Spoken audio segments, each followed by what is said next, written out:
You're listening to Live Free, Think Free on 90.1 KPFT Houston, your home for uncensored news and underground music since 2011.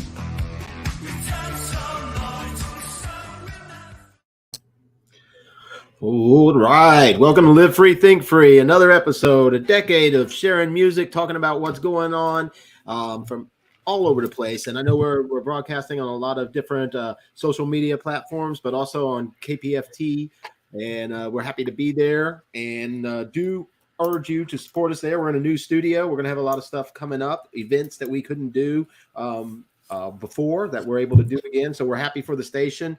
And just want to remind you, any little amount, kpft.org, big red donate button. And if you say something about Live Free, Think Free, we know you appreciate us. All that money goes to community radio, commercial-free radio, and don't question what I'm saying. Just donate.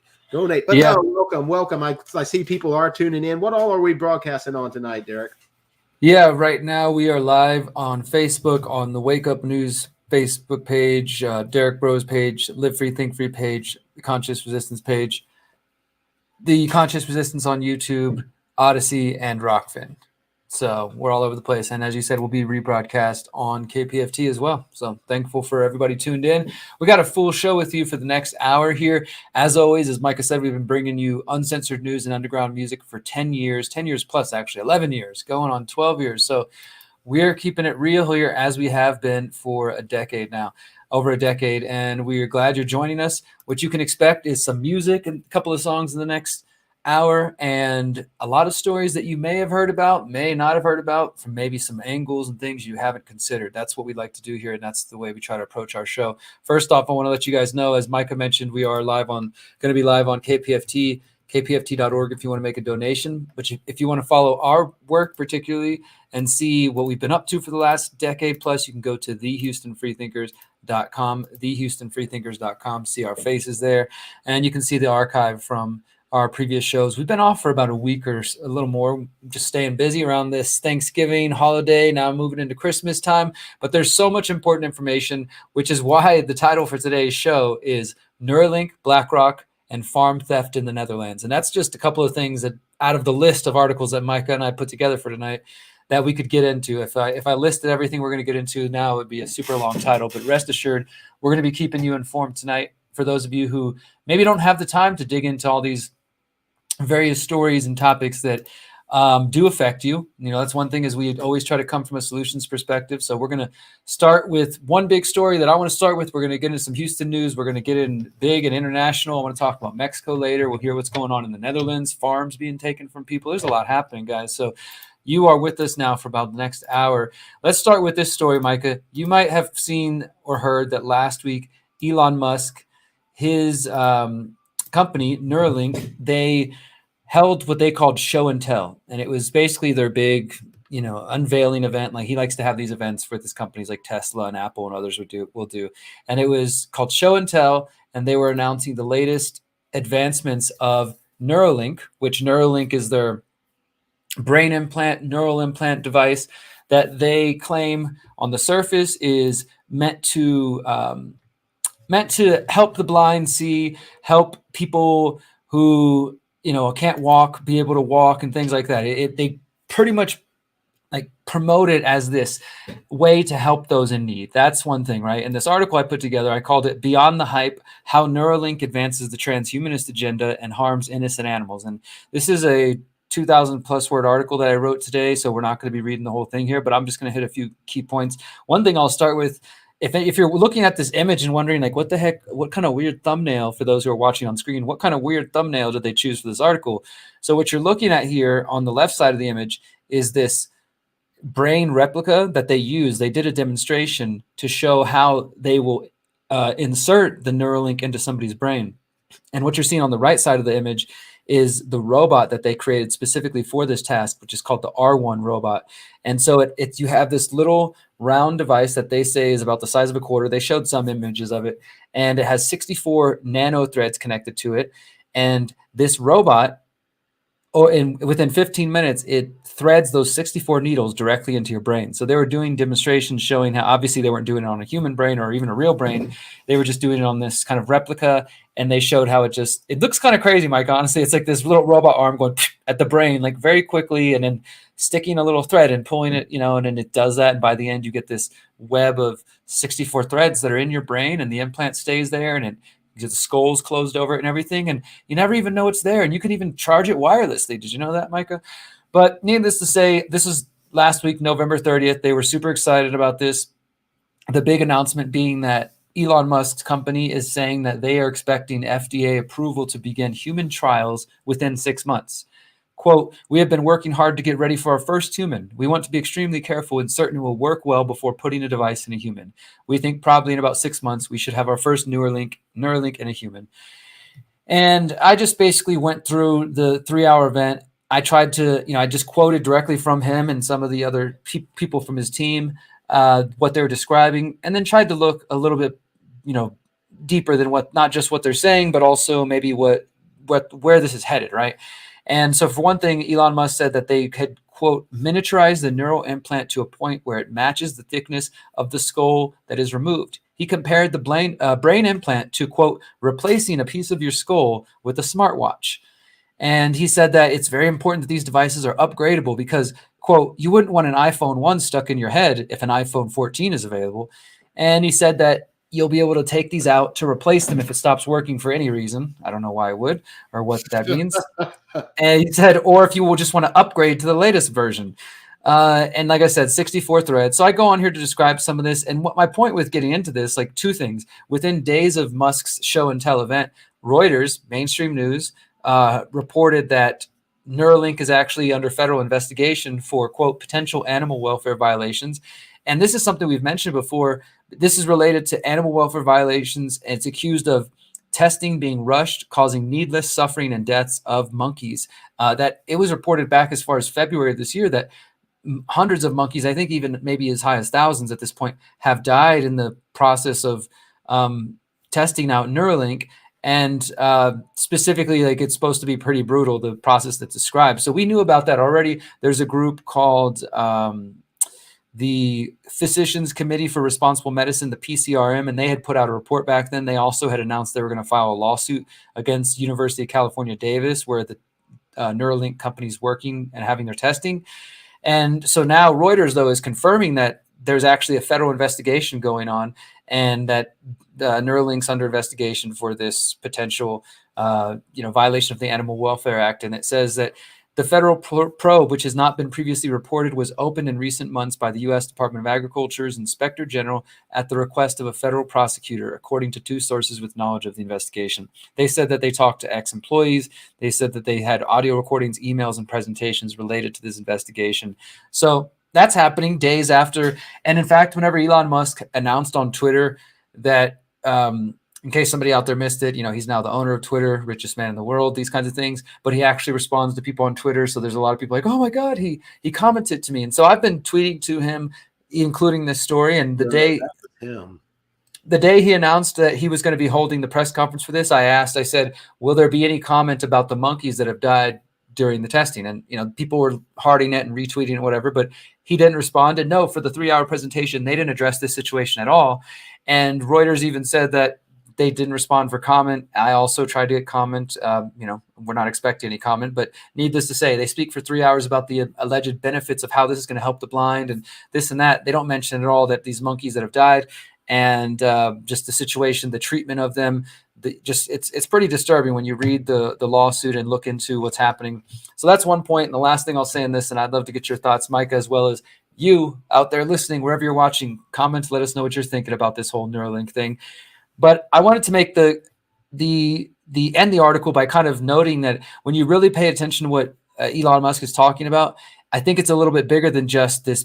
We're going to help the blind see. We're going to help the handicapped walk. He said that their goal is to create a, quote, whole brain interface, and that Neuralink needs to read the signals of the brain so that it can know how to, replicate them and adjust them where needed to give the body the ability to either rework again or to telepathically communicate is one of the things they're working on. They have Neuralink in monkeys now, and these monkeys, they see a highlighted keyboard on the screen, and they move the cursor with their mind to spell out things, right? And so they're saying this could help people who are, handicapped, and they might be able to type faster with their mind than anybody with hands can on their phone and things like that. They're promising that. But really, again, a little bit deeper, he says you also want to be able to write the signals. You want to ultimately do that for the entire brain and also extend that to the rest of your nervous system.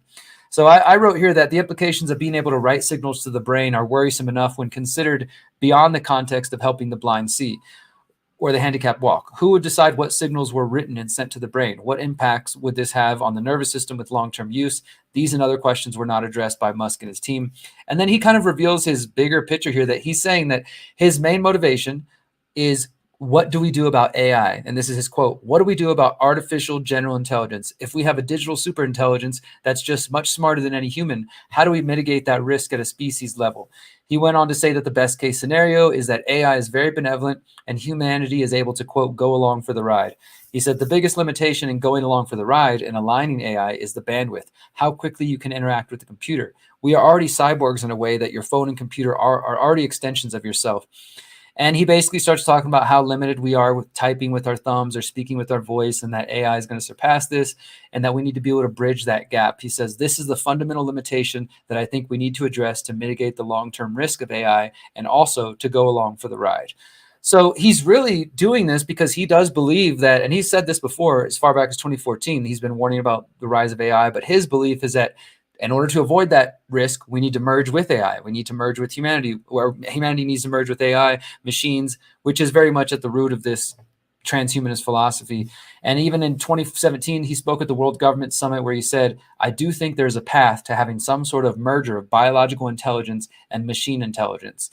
And finally, the end of the article, I just remind the reader that, you know who else calls for these things? Klaus Schwab and the World Economic Forum, the Fourth Industrial Revolution. They talk about very similar ideas that he's calling for, like wearable devices, implantable devices, universal basic income, AI, asking about whether man should merge with machine. Klaus Schwab telling reporters, at first we'll implant these devices in our clothes, and then we could imagine that we'll implant them in our brains or in our skin. And in the end, maybe there'll be a direct communication between our brain and the digital world. What we will see is a kind of fusion of the physical, digital, and biological world.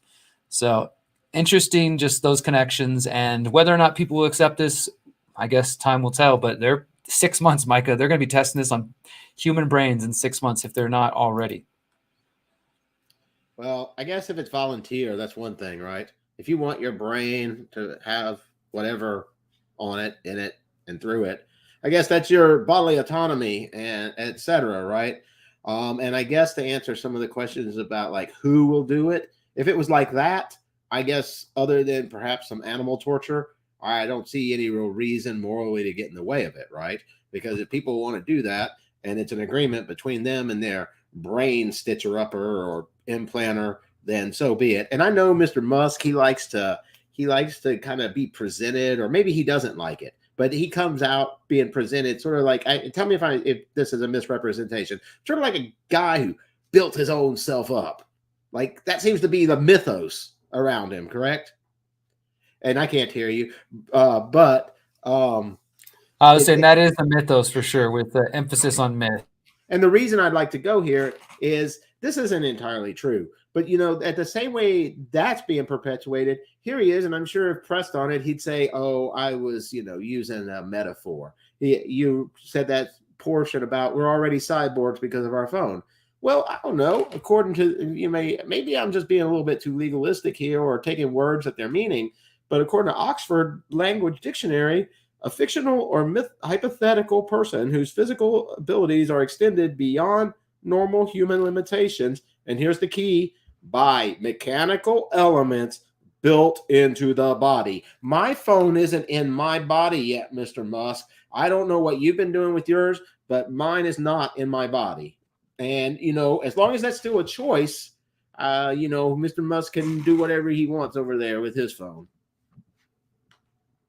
No, I agree. I agree with that. Generally speaking, like, and this is something I've posed to the audience at different times. Like everybody knows we're believers in bodily autonomy and individual liberty. So people have that right and that ability to do so. But I think also, well, in addition to that, we also still there needs to be a conversation about just considering the ways it's going to impact our world around us. Like, and I've had this example for years because I had a friend back in the day who years ago was already on transhumanism, and a libertarian who considers himself like still a transhumanist at the same time. And he was saying, in the marketplace of, say, ideas, or if we were to go out there and try to apply for the same job, and I install like a camera in my eye, some kind of contact lens, and I'm able to go tell the boss that, hey, you can watch me through my lens here all day. You'll have a record. It'll be streamed directly to your emailed to you every day at the end of my shift, or you can tune in live at this address and see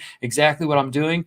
That he was like, I'm going to get the job over you and your organic human self, right? And so I think things like that, in addition to people who want to augment their body and who want to try to change their, not just their like merging with machines, but we've talked about this before too, Micah, the gene editing, going to that direction, right? There's going to be all kinds of different ways that people try to augment and change themselves, and without even getting into potential arguments about what that might do to somebody in the long term, mentally, physically, even spiritually. I say people have that right to do so, but it will still affect the way we interact and live with each other. I mean, we might start existing in different realities, right? The people who are augmenting themselves are going to be probably gravitating towards each other. Some of them might augment themselves to be faster than us, or to, jump higher, all kinds of different advantages.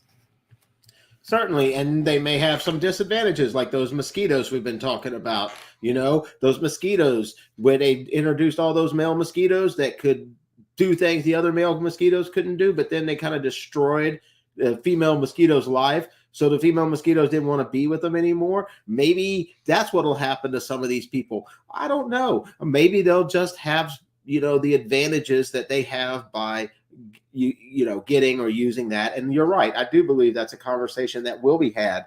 What point does it get to where if you don't have your kid with this or that installed in them, are you an unfit parent, right? That's where it really starts getting invasive, because before then, we're just speaking about some sort of, oh, I've got the choice to do this. I am going to see better.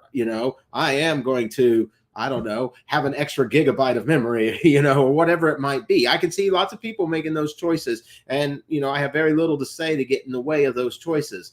But when it turns into, oh, you don't have electricity, so we're going to come send CPS in. You don't have your kid, you don't have your kid at the bare minimal of memory storage, therefore you can't have your kids anymore. And the state's going to come in and make sure they're, optimized or whatever. That's where, and I don't know that we're going that way necessarily, but you do hear it, Mr. Musk saying that it's an ought, like almost a moral imperative on it, right? That we need to, that's the next step. And he doesn't seem like he's just saying, I need to. He's not like saying, gee, guys, I got all this money and it's really cool. I got fast cars and everything, but I want to be able to, fly like Superman. I want to be able to do these things. He's not doing that. He's saying like there's the whole collective, that, the greater humanity needs, not just wants, and the benefits of helping the blind and all of that, which, we got to have a question there on whether saving the sight for the blind is worth torturing monkeys. You know what I'm saying? There's a few conversations in this whole thing. That's why I encourage anybody who wants to read it. I just posted the link wherever you're watching from. You can see it over at the Last American Vagabond. It's called Beyond the Hype, Neuralink, how it advances the transhumanist agenda and causing harm to animals. So check that one out. I know we got a lot more to cover. Micah, do you want to dive into some of these local stories next? I got them pulled up if you want to go there. Well, let's just kind of get into this one, and I'll do it fastly, about the family of the Harris County jail inmate. And one of the reasons I wanted to get in this isn't so much about the particular case. And I'm sorry to say that. I mean, we've been through so many particular cases, right, Derrick? But this individual is 48, had head and facial injuries, and hooked up to a machine at Ben Taub Hospital. The Harris County Sheriff's Office said the injuries are from a fall off his bed. Okay. Loved ones were, they didn't believe this. His common law wife, his mother-in-law, they just don't believe he fell out of bed onto his face. I don't know about you. You ever fallen out of bed on your face? Anybody out there falling out of bed on their face? Is that what they're claiming? Yes. And then that's the guy right there. The image that's on the screen. That's him. Yes. That's from falling out of the bed. Yes. But it continues. Wow. There's a little bit more beatdown going on, though. We'll get a little bit further. So in the beginning, it started with him just falling out of bed, right? And so they said, well, he fell out of bed, and so then he had to be taken to medical. And at that time, I guess he got mouthy or hostile with an officer, and got a little bit of more trouble. On November 25th, he was leaving the medical clinic. The sheriff's office says he became combative and tried to hit a detention officer. Garcia fell to the ground and hit his head. So his loved ones didn't even find out that he was hospitalized for 3 days. And here's the part that I kind of thought we should get into. You know, I think that's questionable, right? There's a lot of questionable stuff there. The story doesn't go too far into it, but let's get a little bit further, because I want to link this to a bigger picture. This comes at a time of increase in deaths at the Harris County Jail. With a month left to go, there have been 21 this year, and that's more than all of last year and more of each of the 2 years before. So we got more people dying in jail than ever. It turns out, and this is the part, if Garcia doesn't make it, he will not be in the count. So he won't be number 22. Turns out that the Walker County, where he had a warrant for, which is why he got pulled in and arrested, they basically no longer are they released the warrant, so he's no longer in custody. So he won't be counted. And I start to wonder politically, as things go up, how many releasing of the warrants will they have? How many people's warrants were released that died? How many, or had, injuries in jail, or, some sort of abuse? I don't know. It's curious. But yeah, that's the latest there. I don't want to dwell on it too long. Just, these things don't stop happening. And it's been a remarkable year for it. Yeah, man. I was just asking those who are watching if for those who could see, if it looked like that man fell out of bed. I think the answer is obvious. It does not appear that he fell out of his bed. But and as you said, these stories they're kind of more common than we would like in Houston and Texas in general. And we got another little bit of news related to Texas. I saw you pulled up that I think is worth mentioning and get into for a moment or two. This prisoner swap, this prisoner release that we have from Russia. Yeah, I wanted to get into this, and I've only done so much research on it, but I do think it's a very interesting thing. Maybe it's not our usual subject here. I don't think this is the usual thing we touch on. But when I saw all the media coming out and praising it and saying how great it was, it just smacked of some propaganda. I mean, maybe that's just me. And so I started digging deeper into it, right? And I picked this article because it says divided, right? So I thought it would give me some kind of diverse opinions rather than just how wonderful it is. Because to me, maybe I'm thinking more like a little strategy game playing kid or something. You play Risk, you play some sort of game. You play a game called Empires and War and Politics or something, and play that stuff on the real 3D. Think about it. I mean, they traded the Lord of War arms dealer. They traded an arms dealer for a basketball player. I mean, I don't know if you're playing the game, you're sitting around the table, are you going to have a little smirk on your face when you just got an arms dealer? I mean, there's that aspect of it, If they had just made it like it was an independent prisoner release or something like that, but it's called a swap. Okay? So that makes it a deal. And I have to say, I don't think Brittany Griner should be in prison anywhere for what she did. But with that being said, I don't think anyone should be in prison for wearing shoes in a house. But if I go to a house where everyone takes their shoes off, I'm probably going to take my shoes off, even if I wear my shoes in my house, which I don't. But you get the point. And I feel like as an American, she's traveling to another country. If I went to Saudi Arabia, I'm not going to take a fifth of whiskey to the airport. I just think that if she wanted to get that, she should have got that there. I think what you're saying is it's important to know the customs and the lay of the land when you're going somewhere else, right? Like she claims, for those who don't know, she was arrested in Russia she had I think just a dab pen or something like that, cannabis pen and cartridges. Yeah, things like that, right? So not even actual flower of cannabis or something. And Well, Derek, she says she in the forgot it United was there. States, in states where it's not legal, that is more prohibited than flower. Yeah, well, because it's the oil. Well, either way, she said that she didn't realize it was there, whether that was her cover story or, true or not. That's what she told the Russians. But she also pled guilty and admitted, yes, this was mine. I just didn't mean to bring it. And so, yeah, they do take it a lot more seriously than maybe some parts of the U.S. do anymore. Some parts of the U.S. still lock you up, including Texas in some areas.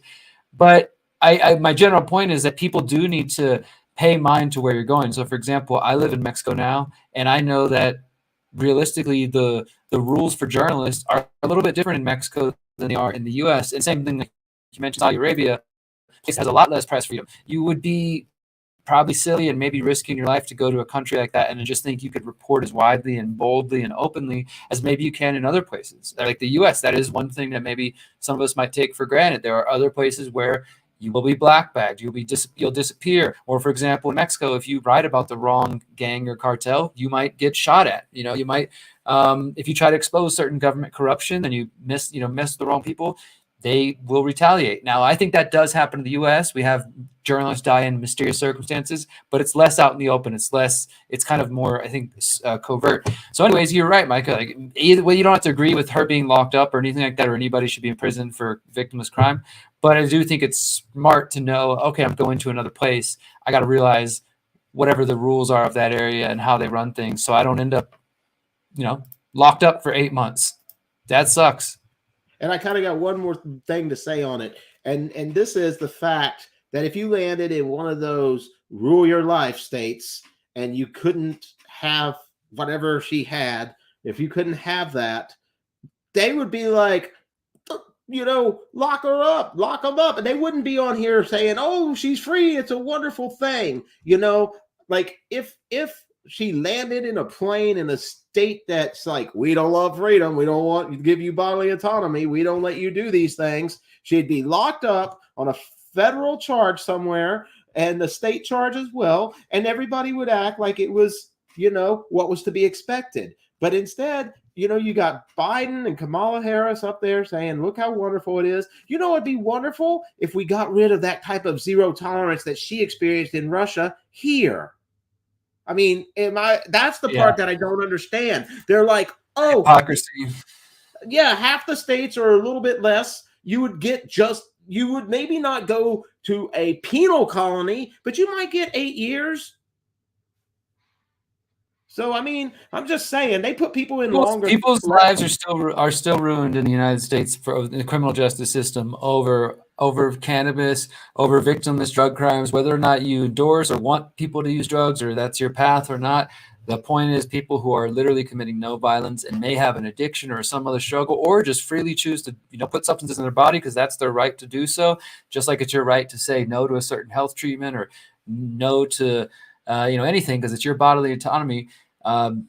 We don't think people should be locked up for that, and that doesn't mean you have to condone the actions or the drug use or anything like that. To see that it's not a good use of resources, it's just violence. It doesn't lead to helping people in need, et cetera, et cetera, et cetera. Yeah, so I think that was the big takeaway. Seeing all the cheering of it. If you cheer it, then don't accept locking people up for it here. Like, come on, let's get a little bit straight. Let's get our house a little bit in order. And I don't know what to think about the other guy. I looked him up. He supposedly was convicted of wanting to kill Americans and all this. But guess what? He had all kinds of degrees and worked in the government over in Russia and stuff. So they're really glad to have him back, man. So I'm not really sure how much was true about what he was convicted of. And I'm not even going to speculate that it wasn't because I barely understood the guy. But he definitely was what I would call a pro. Like, she's a pro basketball player. He's a pro arms dealer. Not your little. Seems like the U.S. got the short end of the stick. Yeah, we're just playing a war game thing here with no feelings or anything. And if you want to talk about this, maybe 2 more minutes. There was another aspect I do not know because I don't want to be a statist of much any stripe. But I'd like to think for a moment, what does it mean to be a member of a collective? What does it mean to be a citizen? Does that mean that your government should try to get you out of other prisons? Okay. I mean, do we get anything for paying all this stuff and bleeding all this stuff for them? and that sort of question. And I think that's actually a very relevant question because we've seen that in our nation's history. The whole, Thomas Jefferson and the Barbary pirates who were basically kidnapping American sailors and such. How do we deal with that? What kind of expectation, what type of role of the government do you see for people who are in foreign lands? Should someone be brought back here and say maybe tried for the crime that they were held over there for? And if it's not against our laws, obviously let go free. Maybe wearing a certain pin could get you in trouble in like a more authoritarian regime, right? Say we get you out. Okay, well, that's you didn't do anything against our philosophy or our ethic. In fact, you were spreading freedom of speech. Yeah, that's basically that whole American world revolution thing, right? We want the world to be more free that way, right? So, you're no big deal. But let's say they'd shot someone. Do they come over here and be charged for manslaughter or something? Or should they have to pay, what it costs to get them out? I don't know. I don't think most of the time we think about these things, but it is a recurring thing. We have people in prisons all around the world, So what does it mean to be a citizen?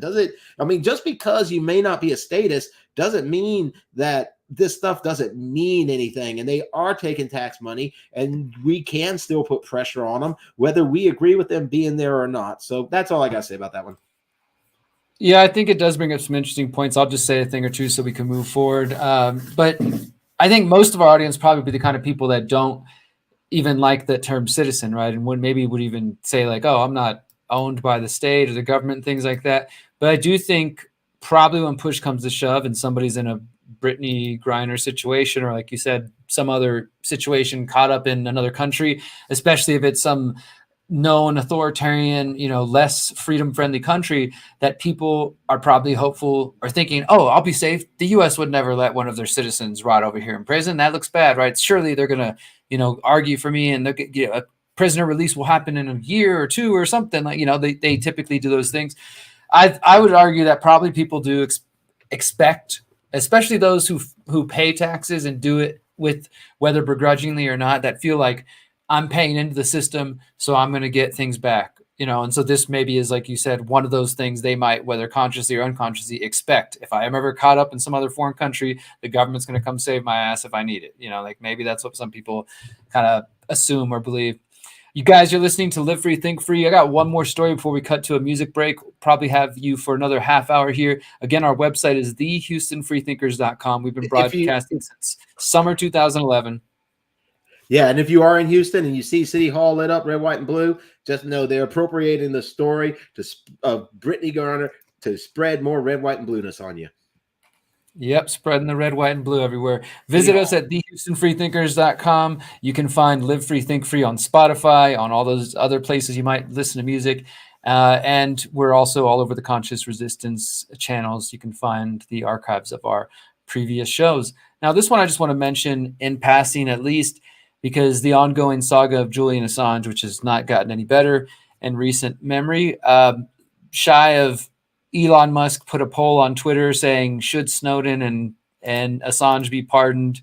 And it was up for a little while, and people, it got overwhelmingly vote yes. Now, will that have any effect in the real world? I doubt it. But so it's getting some discussion. But this was a little bit unusual. It happened about 10 days ago.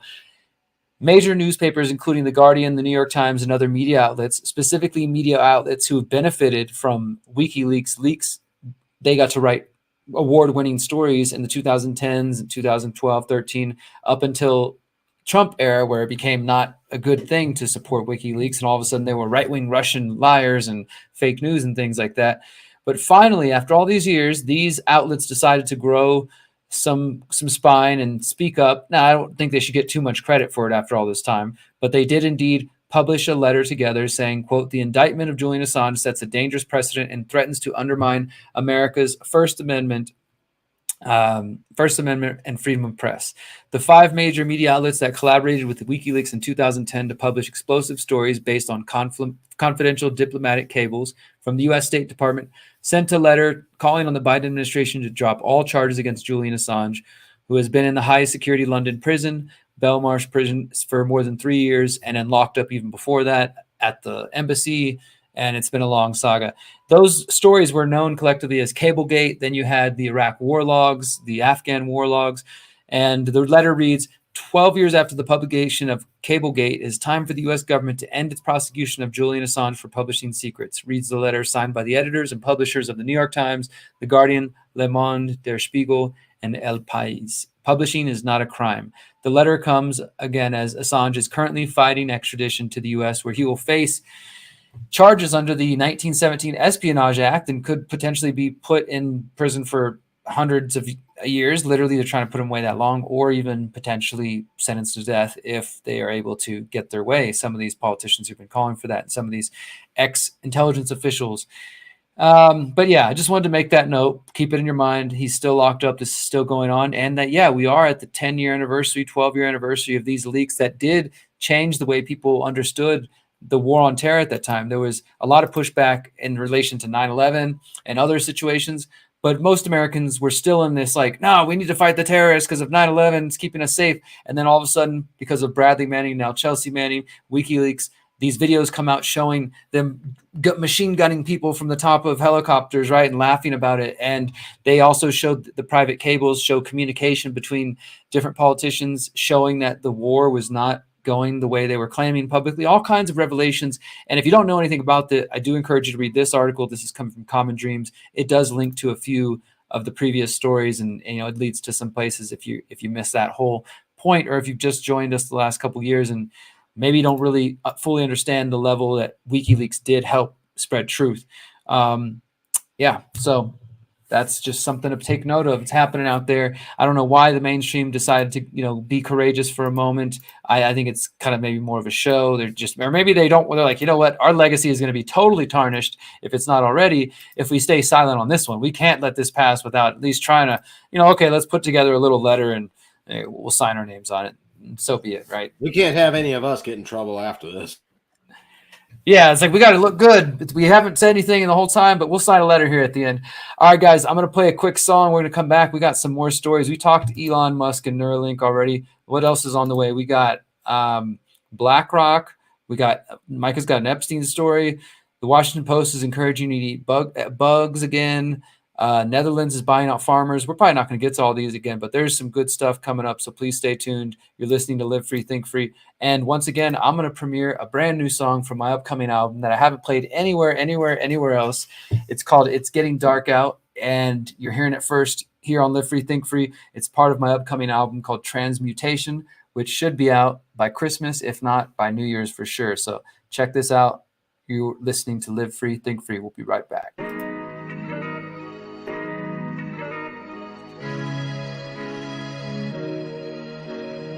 33.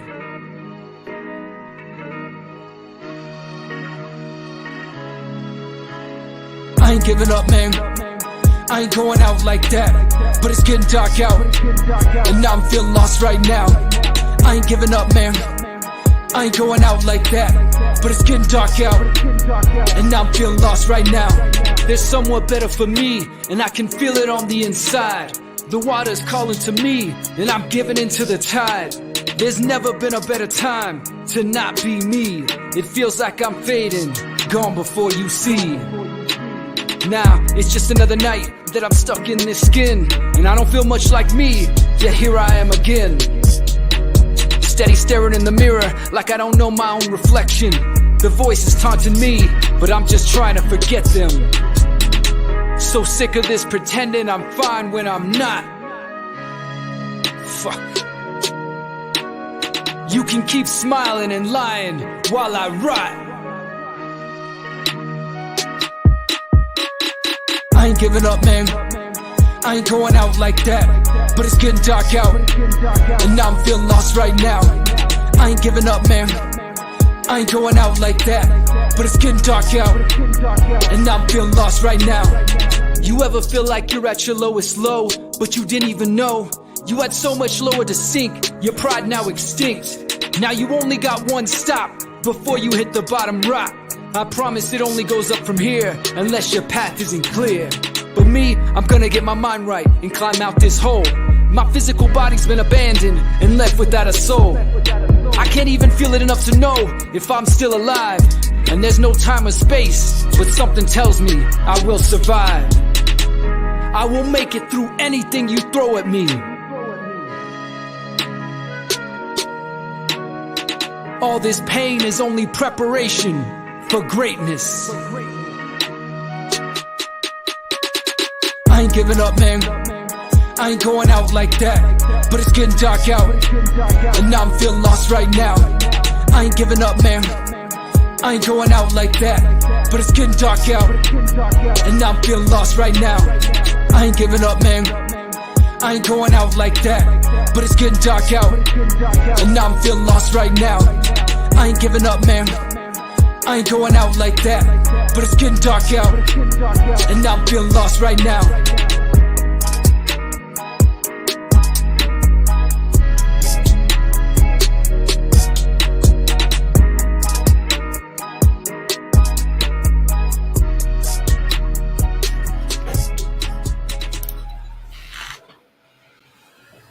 All right.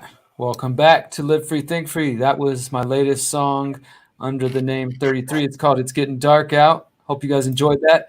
Coming soon on my new album, Transmutation. If anybody's curious about that, you can find all my music. If you search 33 is here on YouTube, Odyssey, Spotify, those kind of places, you'll find me. And yeah, I'll be playing more music as we go forward. So yeah. Thank you guys for letting me share that. Let's go ahead and jump into our next stories. We got for quite sure, a bit. Derrick. Let me just go ahead and say one thing real quick. It's great to have the music that you've been bringing in different genres, and I really like that song. It's got a good vibe, good atmosphere. But I also want to urge people out there. We've been playing. We've had guests in the studio playing music live, no less than a few dozen times at this point. We've had call-ins from platinum level recording artists. We've had just all kinds of diverse acts come through here. So if you know an act that you think fits with our show, reach out to us. Message Live Free, Think Free. Send us a CD. Send us a link, and we'll get into it. We play what we like because we're commercial free. We are not obligated to a playlist or to anyone. That's why we can talk about things and take some of your input here and talk about that. So yeah, I just want to make sure that we stay open because we have received many music gifts, I will say, from the world, giving us music. So I want to make sure we stay open to that, and thankful for KPFT to the opportunity to play so much great music on the radio. Absolutely. All right, let's move forward. Once again, our website is thehoustonfreethinkers.com. If you want to find us there, check out our previous shows. I wanted to mention one thing just in passing. I haven't even had time to dive into it, but it's happening as we're recording this show. The so-called Twitter files, part 2, have started to be released. These, of course, have come from Elon Musk, who we talked about earlier, who I do not have great feelings about. But since taking the helm at Twitter has called for the release of the so-called Twitter files, showing how the former employees and members of Twitter were silencing and censoring people during the lead up to the 2020 election, as well as just targeting people. And so the latest part of this in part one, they said, I'm sorry to take us back, but did you see both parties had access? They showed that one party had like 99% of the function, but both parties had access. They were using that stuff together to try to control the narrative. I'm just putting it out. Yeah, it's important for people to know that. So this second part, though, is focused on Twitter's secret blacklist. That's all I really want to say about this. There's 30 tweets from Barry Weiss of Free Press that you can find. Her account is BARIWEISS at Barry Weiss, and started tweeting this whole tweet thread about an hour ago. And there's a whole bunch of info. So it's focused, though, now on blacklists that former employees had, specifically made blacklists about specific accounts and topics and keywords. And it's showing some of the accounts that they are targeting. So there's definitely more information coming forward worth checking out, especially if you're someone who has suffered from shadow banning, which people still try to say is a conspiracy, despite the fact that we've had document leak after document leak over the past years, including from Project Veritas and others, showing Facebook, Twitter, YouTube, etc., specifically target keywords or specific accounts and downrank them and downgrade them, or make it where they basically can't grow, can't be seen by new people. It's real. Another reason I like being on radio. We talked the number of times during the COVID, whatever, how great it was that we could still talk about things that you were being removed from YouTube and other places for talking about. Yeah, it does happen, which is sometimes surprising considering. But yeah, so check that out at Barry Weiss on Twitter, Twitter Files Part 2. Check it out. Now we got another one here, Micah. Is this my story or your story? This Epstein It's one? not my story, but I dug into it Okay. after you threatened me with it last time. I guess what it is, I had to look up Leon Black. Do you know much about It's him? interesting. I started to look into him after this came out because this is now that some of the names of different alleged clients of Epstein have been named. Now there's lawsuits coming. There's more lawsuits coming forward, and this is dealing with this billionaire Leon Black. Yeah, I guess that's the sum of it. That I think you just really hit the main thing. No point getting into the details about the victim, but yeah, another rich, powerful, person is now being accused of, improper behavior, for lack of a better word, and violence uh, against an individual in relation to Epstein. So when you see these people and think that they don't have anything to do with it, I'm not saying they do, but well, and I think the thing here with Leon Black is he was involved, if I remember correctly, he's either the involved with the estate of Jeffrey Epstein, or he was connected to Epstein. Obviously, that's why he's being accused here. But it does say that we're looking now on screen at the actual complaint, the court complaint that was filed just a couple of weeks ago. This preliminary statement, it says in the spring of 2002, on a weekday in the late afternoon, Miss Pearson was raped by Leon Black. Black's brutal attack took place in a secluded and private area where no one could see or hear her scream. And it goes on from there. But so, yeah, more developments in that. He was the chair of MoMA. That's the thing about these things. The chair of the museum, he's has 372 billion invested in credit, had all kinds of things going on. So, you gotta wonder, I don't know, does their weird behavior get limited to while they're hanging out with Epstein? I don't know. When you look at the things he's worked with, like the Carlyle Group, you ever heard of that? These people don't seem like, at least this guy doesn't seem to be that, he's out there in all kinds of stuff and he's doing some philanthropic stuff. But at the same time, he's not. Epstein is one of the shady things he's touching. So I don't know. And maybe that's one of the things that'll happen. Just like the Twitter files being released, things that we just kind of in general suspected. We're not going to be able to change the government influencing social media, are we? I mean, maybe I'm just too jaded, but we know, and we now can, and more people can know, it's documented. And I think that's kind of how this is, I worry it just gets accepted though, to some degree, Yeah, maybe we won't get every pederast and every rapist that hung out with some, I don't know what to even call him. I mean, what kind of agent was he? Do you think he was a free agent? I don't know. But I mean, they don't let us believe he was a private intelligence, type guy. But yeah, and then you got to wonder also, do you think that there'll be, so there's a lot of rich, powerful people who were playing bad games with Mr. Epstein. But does that mean every rich, powerful person was?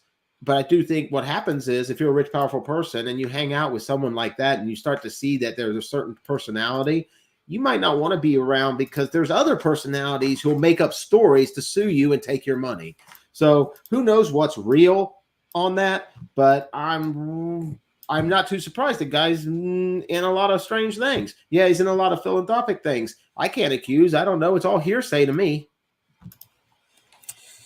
Yeah, we don't know at the moment. And that's the thing is, we can make assumptions. We know what the Epstein network is connected to, and it was a huge network. And I encourage anybody who's not familiar with that, you can visit my website, theconsciousresistance.com. I have a whole section of reports that we've done here on this show, that I've done over the years, focused on the Epstein network, the larger connections to other important folks, and it's a deep rabbit hole. So I encourage you to check that out. Now I want to go to another important story. This one it's a big one. We're not going to. Can I say one more thing? The problem is that Epstein's going to want to move in all those circles. I'm sorry, let's think about it. He's going to want to move in all those circles. He's going to want to touch all those people, and not just in that way. He's like, it's in the nature of such a socialite. How else is he going to find clients? So. Sorry, man. All right, it's all good. Trying to move forward. Okay, so this next story I want to talk about is related to Blackrock, and this is a big one. We're not going to have time to dive fully into it and explain everything, but thankfully, it's been written into a 3-part article by James Corbett that's been released over the last month or so. And if you don't know the name Blackrock, especially, then you need to read this series. It's not definitive, so it's not going to be everything ever, that we're ever going to need to know about them. But if you have no idea who BlackRock is and these type of big companies like Blackstone, BlackRock, James gets into the confusion for one about why those names are so similar and where that came from. And also the Vanguard Group is another one that more and more people are becoming curious about. These are these huge financial holding companies that when you look at who owns Walmart, Coca-Cola, Moderna, Exxon, Amazon, you actually get into the shares.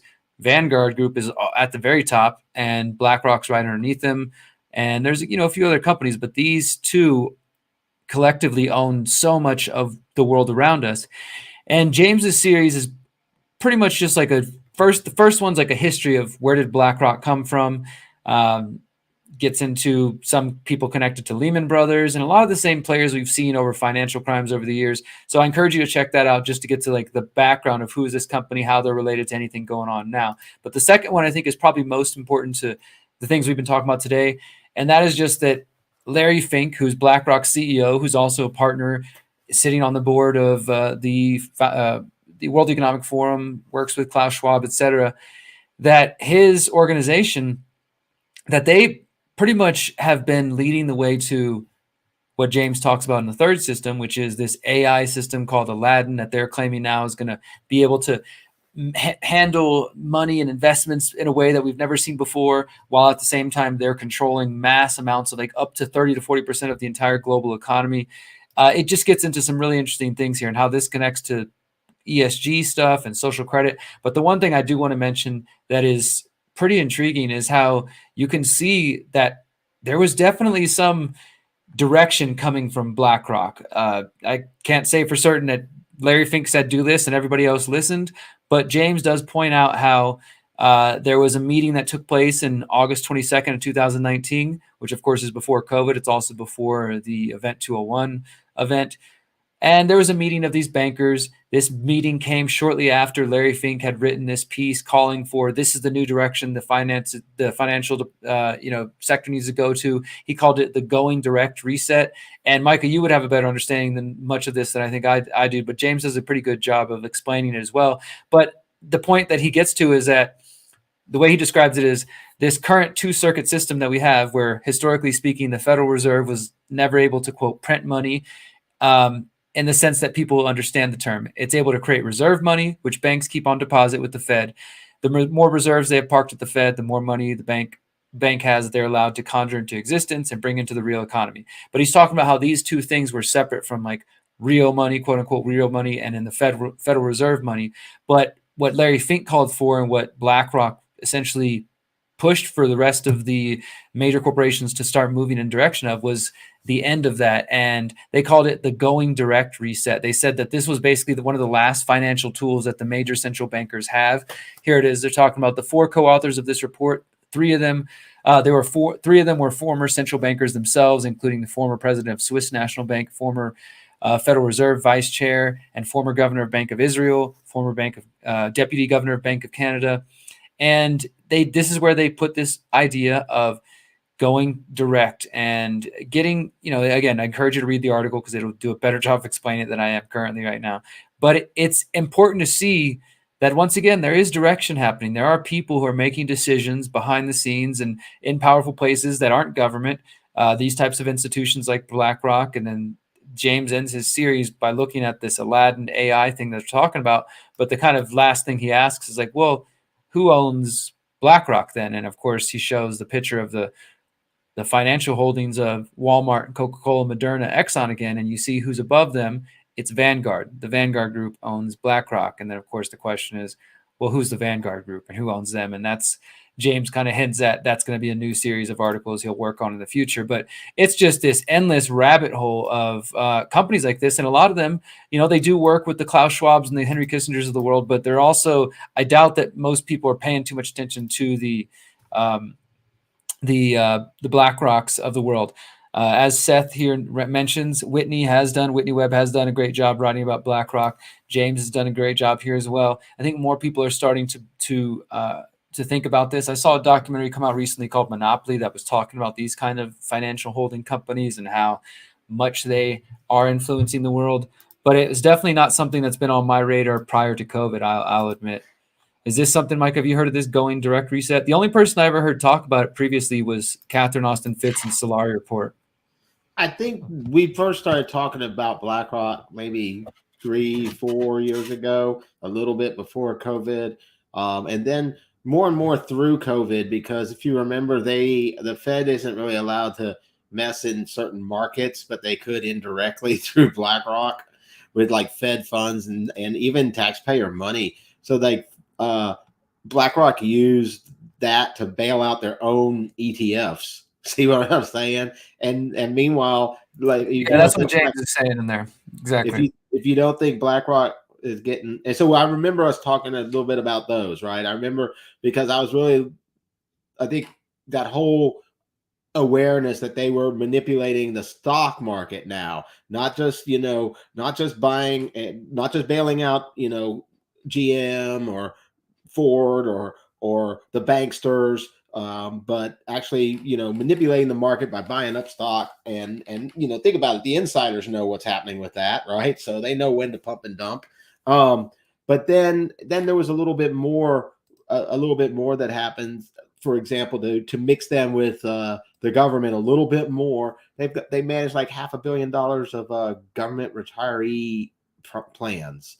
So I mean, they're just all over everything, and yeah, all companies kind of are made with that capacity to own other companies, and those companies could have different boards, different real entity owners mixed in with companies owning them. So it is a big mess. And BlackRock, I think anytime you start seeing these companies do things that used to not be allowed, if it isn't something that just creates more freedom with doesn't create more danger for people, maybe you could think of a few that used to not be allowed that are now allowed.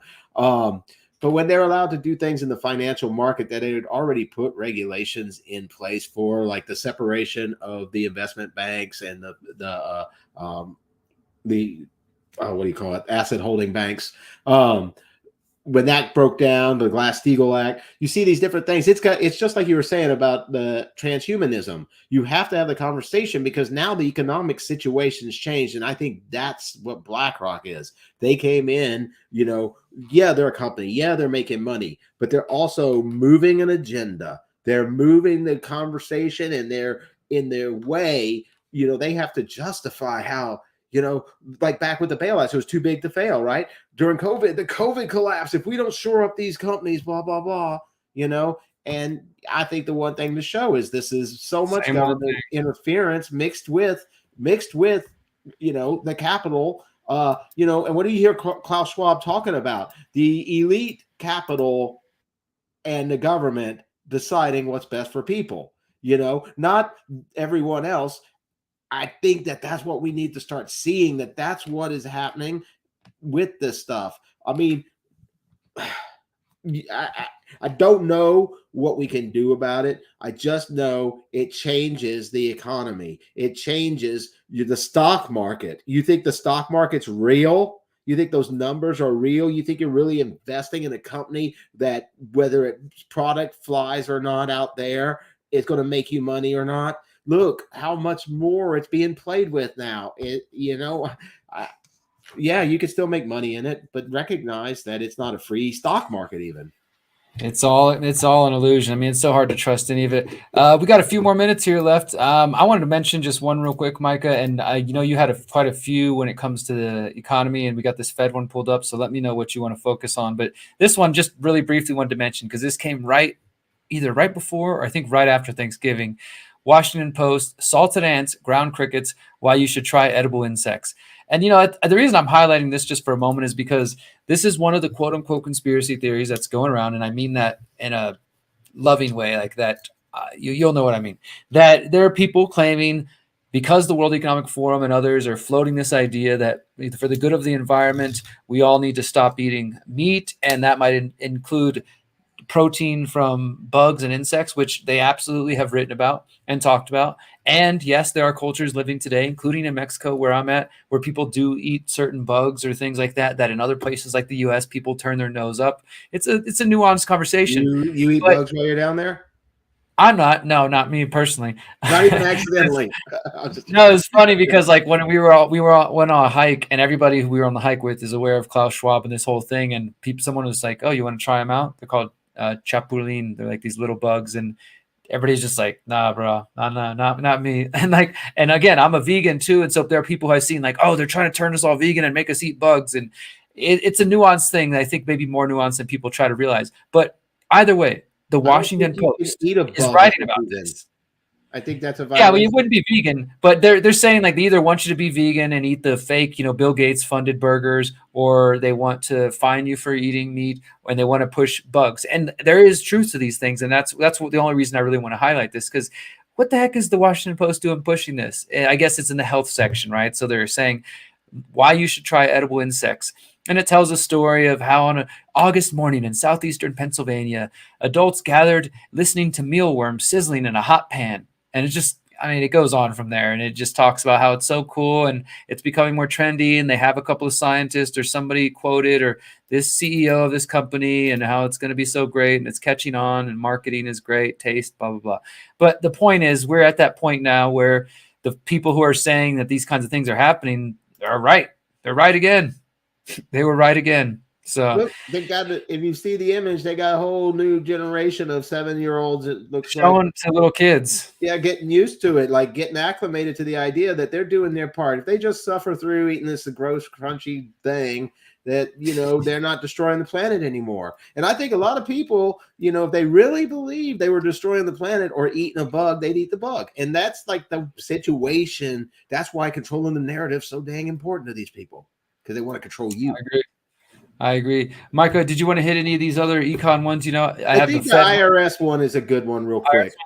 Let me pull that up. Because it's been bouncing around. People know it. But check it out. We've been talking for some time about, the bailouts and machinations of the Federal Reserve and the banksters and the interaction between collusion and complicity with the government. Yet, check it out. This agency that's audited by no one, this alphabet agency that was created the same year as the Federal Reserve. Now, if you get $600 from anywhere or anything, they expect a 1099. Basically, you don't have to report. They need anyone who gives you $600 or more, Venmo, PayPal, eBay, all that stuff, got a gig, getting paid as a band. They want these people to give you a 1099. Report that you got this money. So you can imagine eBay's terms of service changed like half a year ago or a year ago because of this. All kinds of terms of service of ways that people would scratch up maybe an extra $550 over the year. I don't want to incriminate anyone, but now they want to get all up in your business with a dome camera and see what's happening. Well, over your $600, just keep that in mind. I mean, come on. Like, I don't know. I get that some people believe taxation isn't theft, but good God, they want it all on you and not on them. So the interesting thing about this, and this is definitely not a good move at all for anybody who tries to, including myself and maybe some others who try to move between different payment systems and avoid whatever you can and just, stay out of people's hands. But you had to put this into kind of connection with the IRS and the recent bill that was passed that's going to bring 83,000 new IRS agents, right? So now they're getting more powers to go after people. They're getting 83,000 new agents.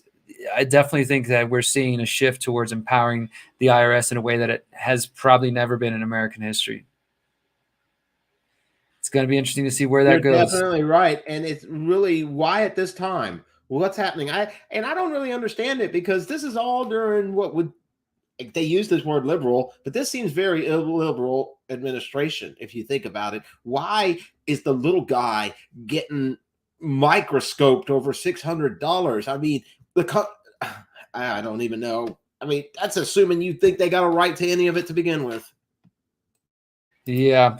Well, before we wrap up, I will do one more story. I'm going to do this in 5 minutes or less. I think it's an important one that, again, just like that IRS one, you might have heard other places. Sometimes we like to sit back and really observe a story. Often, I'd say, observe a story before we just share because everybody else is talking about it. Like all the topics of the week, you could have heard about a million other places. We want to take time to kind of consume them, see how things develop. And this is one of those situations. So we've talked on this show, Micah, since the beginning about how important it is to grow food. I mean, in Houston, in our activism, we've been involved with community gardens, backyard gardens, front yard gardens, just learning, even whether it was us or just telling people the importance of it and not being so dependent on the big grocery stores, or knowing a little bit more about where your food's coming from and all those kinds of things. And I think people get that on a practical, feel good kind of level, but increasingly this is like a survival situation that people need to be thinking about. And I'm talking about here what's going on in the Netherlands, which if we remember back over the summer, there were these massive protests taking place.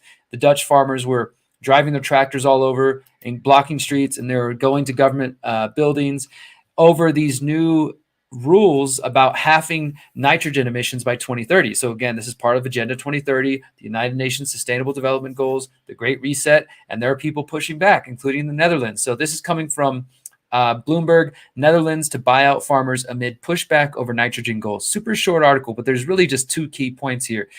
Again, this is all about nitrogen. They're saying this is to reduce emissions. Well, the Dutch government announced that when the nitrogen minister announced that the government will acquire large nitrogen emitters as part of a voluntary and one-time offer. She said in a letter to the parliament in The Hague, the cabinet has set aside 24.3 billion euros to fund the transition. So they're going to offer the biggest nitrogen emitting farms a voluntary one-time offer to buy them out to try to bring things into compliance with the European Union rules on reducing nitrogen pollution, which is interesting because over the years, this is one of the things people who are maybe more, I don't want to say nationalists, but they believe in their history in their own nation more than they do an organization like the European Union, have said the European Union is going to be used as a way to force certain agendas through. And that's surely what we've seen over the years. And this is just another way. Now these nations are being forced to comply with European rules, European Union rules, not just their nation's rules, but what did the European Union say about how much nitrogen you can have? And that led, again, as I mentioned, to these farmers' protests. The plan from the government is going to require them to cut as much as 95% of emissions in some provinces and see the livestock population in the Netherlands reduced by a third over the next 8 years, which is a pretty massive transition. And this led to all kinds of protests. Now, down here at the bottom, this is interesting, Micah. Prime Minister Mark Rutte said in a press conference on Friday, if not enough farmers sell their businesses, then the government may have to force some of them out of business. Oh, just by the way. So it's a voluntary one-time offer. But by the way, if we can't get people to take that voluntary one-time offer, they may be forced out of business. This is the future for a lot of people. This is the United Nations Sustainable Development Goals, Agenda 2030, being forced on the people. I just don't understand. You've got all this going on. We talk about the Fed for a decade or more now. All we're talking about is force. Yet people don't people don't turn to freedom as a solution. I mean, every one of these things is about force and control. They're not about, individual choice, how your farm's doing, whether we need to start talking more about what people do with their freedom. And our audience, we'd love to hear those type of stories. My mind has been on it so much more lately. I watched this sort of anthropologist dude talking to different cultures and showing how much humans have in common with his freedom.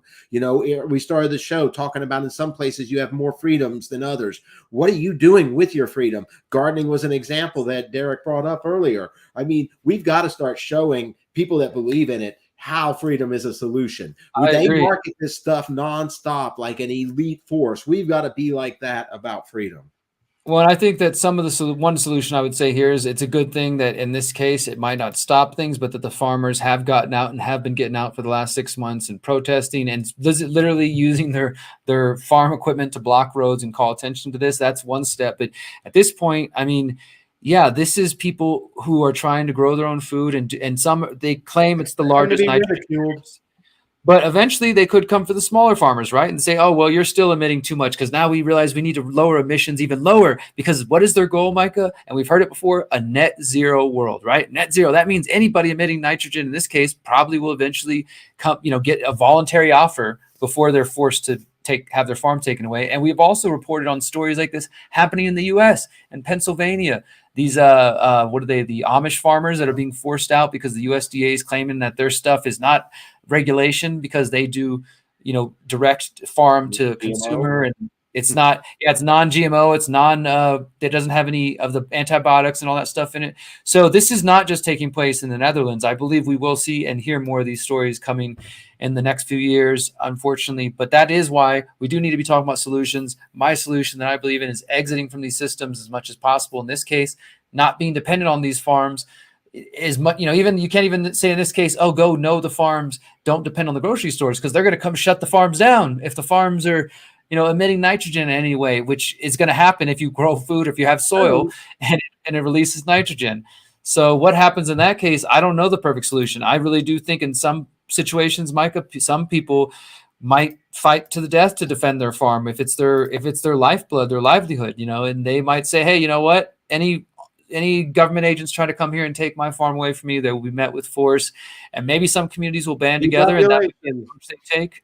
But this is something that people need to think about because it's happening. And when that happens, and then it gets harder for people to get food from their grocery store, their usual places, or the markets because the farms are being shut down, you're going to be dependent on that bug protein and that Bill Gates burger that they want you to have. And it's all you'll be able to afford on your universal basic income anyway. Yeah, and your digital credit score and your ESG thing, that's all you'll be able to get anyways because you've been labeled a dissident, and so you're only allowed one Bill Gates burger a week. Like nitrogen's going to quit happening. Come on. Net zero, man. Yeah, we got to get to net zero, carbon zero. I don't know how we do that, but I think there's some ideas. Someone brought it up in the conversation earlier, like when a tree falls in the forest, does its carbon dioxide not, does it not rot? They didn't say it like that, but they're like, I think they're overlooking this. And I'm like, that's kind of a good point. Like, these are natural forces. Yeah, we've been shaping them in lots of ways. Now we have so many people to feed. Who knows? But yeah, I'm glad to see people standing up. I do expect them to be ridiculed, but you got to be willing to just overlook that stuff. Some people kind of got a soft skin or something sometimes, and some people want to be repeaters. So when they hear people, I think that's why they're ridiculed, right? It's not for them; it's for the repeaters. So the repeaters who don't want to be ridiculed don't join with them. Yeah. Guys, that's it for us tonight. We appreciate you listening. You've been listening to Live Free, Think Free. Find us at thehoustonfreethinkers.com, Spotify, everywhere else. Search Live Free, Think Free. You'll find our archives. And we're going to end with good old Ganesha. See you next week.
Never would have said again.